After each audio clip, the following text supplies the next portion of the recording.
নমস্কার, আমার চ্যানেলে আপনাদের সকলকে স্বাগত জানাই। আজ আমি ক্লাস 3 রায়মাটির কোয়েশ্চেন ব্যাংকের গণিত প্রথম স্কুল আদর্শ প্রাথমিক বিদ্যালয় স্কুলটির প্রশ্ন উত্তরগুলো সলভ করে দেখাবো। প্রথমে আছে সঠিক উত্তরটি বেছে নিয়ে লেখো। কোনো সংখ্যাকে 5 দিয়ে ভাগ করলে ভাগশেষ সর্বদা 5-এর কম, বেশি না সমান হবে? কম হবে। দুটি বিজোড় সংখ্যার যোগফল বিজোড় না জোড় সংখ্যা হবে? জোড় সংখ্যা হবে। চিত্রটিতে ত্রিভুজের সংখ্যা 3, 4 না 5? এই চিত্রটিতে ত্রিভুজের সংখ্যা 3টি, একটি, দুটি আর এই গোটা একটি, তাহলে হলো 3টি।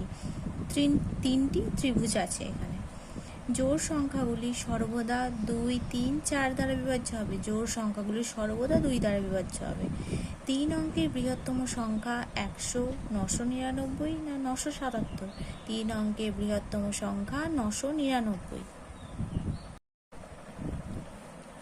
শূন্যস্থান পূরণ করো। কোনো সংখ্যাকে 0 দিয়ে গুণ করলে গুণফল 0 হবে। ভাজ্য সমান ভাজক গুণিতক ভাগফল যোগ ভাগশেষ। একটি বর্গক্ষেত্রে 4টি বাহু থাকে। এটা একটি বর্গক্ষেত্র, তার 4টি বাহু, 1, 2, 3, 4টে। একটি বর্গক্ষেত্রে 4টি বাহু থাকে। এটি হলো একটি বক্ররেখা। 2 অঙ্কের ক্ষুদ্রতম সংখ্যাটি হলো 10। ভাজ্য, ভাজক, ভাগফল ও ভাগশেষ নির্ণয় করো। 453 ভাগ 5। 453 ভাগ 5, 453 5 দিয়ে ভাগ করা হয়েছে। 5 9 45, 3টে নেমেছে। 3টে যেহেতু 5-এর থেকে ছোট, তাহলে এটা 5-এর 5 শূন্য, শূন্য বসিয়ে 3টাকে নামানো হয়েছে। তাহলে এখানে ভাজ্য কত লিখবো? 453, ভাজক 5, ভাগফল 90, ভাগশেষ 3।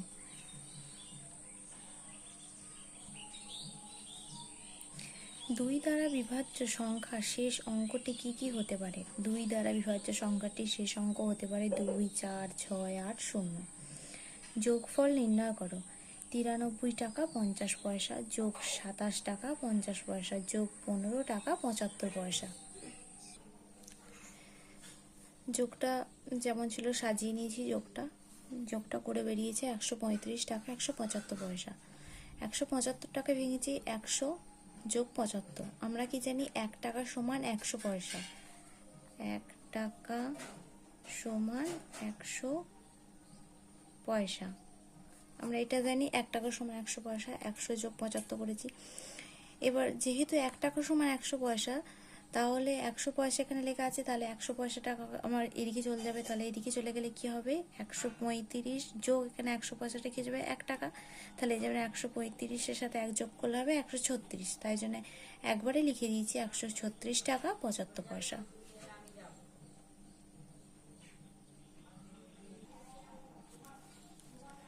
তারপরে আছে প্রদত্ত চিত্রটিতে কটি বর্গক্ষেত্র আছে? এই চিত্রটিতে বর্গক্ষেত্র আছে 1টি, 2টি, 3টি, 4টি আর এই যে 1টি। তাহলে কত হলো? 1 2 3 4 5টি। মোট বর্গক্ষেত্র আছে 5টি। পরের ছবিটি এঁকে দেখাও। পরের ছবিটা এঁকে দেখিয়েছি। এটা হয়ে যাবে এখানে স্টার। ত্রিভুজটা এখানে ছিল, এখানে হয়ে যাবে। বৃত্ত এখানে হয়ে যাবে, আর আয়তক্ষেত্রটা এখানে হয়ে যাবে। ভালো করে দেখে নাও ছবিটি। বিয়োগ করো 100 টাকা 25 পয়সা বিয়োগ 55 টাকা 75 পয়সা। বিয়োগটা করছি 100 টাকা 25 পয়সা থেকে 55 টাকা 75 পয়সা। বিয়োগটা দেখে নাও। বিয়োগটা উত্তরটা বেরিয়েছে 44 টাকা 50 পয়সা।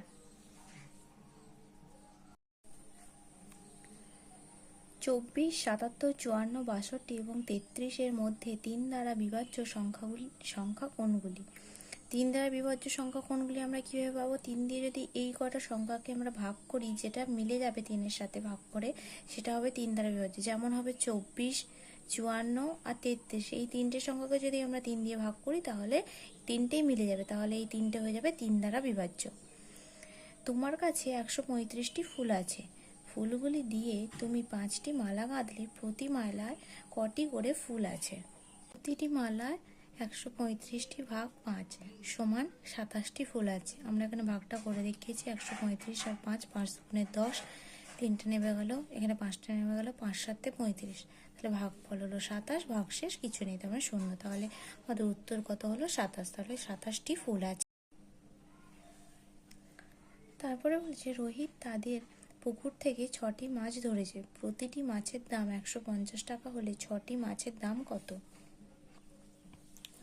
প্রতিটি মাছের দাম 150 টাকা হলে 6টি মাছের দাম হবে 150 গুণ 6 টাকা। 150-এর সাথে যদি 6টা গুণ করি, 150-এর সাথে 6টা গুণ করলে হবে 6 0 0, 5 6 30-এর 0, হাতে রইল 3, 6 1 6 আর 3 9, তাহলে কত হয়ে গেল? 900 টাকা।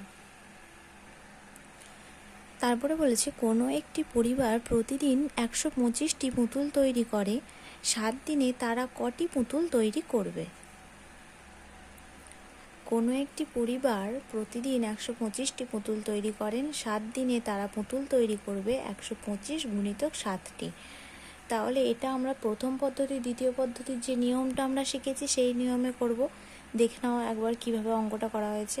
125-এর সাথে 7 দিয়ে গুণ করা হচ্ছে, তাহলে 125টাকে ভাঙলে কত? 120 আর 5। 100-র সাথে 7 গুণ করেছি, 20-র সাথে 7 গুণ করেছি, 5-এর সাথে 7 গুণ করেছি। 100-র সাথে 7 গুণ করে হয়েছে 700, 20-র সাথে 7 গুণ করে হয়েছে 140, 5-এর সাথে 7 গুণ করে হয়েছে 35। এবার এই 3টে সংখ্যাকে আমরা যোগ করব। যোগ করে কত হয়েছে? 875। এবার দ্বিতীয় পদ্ধতিতে কী করতে হবে? দ্বিতীয় পদ্ধতিতে 125-এর সাথে 7 গুণ করে দেখাতে হবে। তাহলে গুণ করে কত হয়েছে? 875। তাহলে এখানেও 875, এখানেও 875, তাহলে এখানে কত হয়ে যাবে? 875টি। দেখে নাও একবার ভালো করে অঙ্কটা। তারপরে বলেছে 812টি আপেল 8টি বাক্সে সমান ভাগে ভাগ করে রাখা হলো, প্রতি বাক্সে কটি করে আপেল থাকবে, কটি আপেল অবশিষ্ট থাকবে? দুটো উত্তর আছে, প্রতি বাক্সে কটি করে আপেল থাকবে আর কটি আপেল অবশিষ্ট থাকবে। ভাগ করতে হবে 812-র সাথে 8, যেখানে বলেছিল যে 8টি বাক্সে আছে 812টি আপেল, 8টি বাক্সে সমান ভাগে রাখা হলো, তাহলে আমরা এখানে ভাগ করে দেখাবো। 8 1-এ 8, একটা নামলো, দুটো সংখ্যা একেবারে নামে না বলে এখানে 0 খায় 2টে নামা হলো, তাহলে 8 1-এ 8, 8 থেকে 12 বিয়োগ করলে হবে 4, তাহলে প্রতি বাক্সে 100টি করে আপেল থাকবে, 4টি আপেল অবশিষ্ট থাকবে। 4টা ভাগফল হয়ে যাচ্ছে, তাহলে 4টা ভাগশেষ হয়েছে, তাহলে 4টি আপেল অবশিষ্ট থাকবে আর 101টি আপেল বাক্সে থাকবে। যদি তোমাদের ভিডিওটি ভালো লেগে থাকে তাহলে অবশ্যই লাইক, কমেন্ট, সাবস্ক্রাইব এবং শেয়ার করতে ভুলবে না। ধন্যবাদ।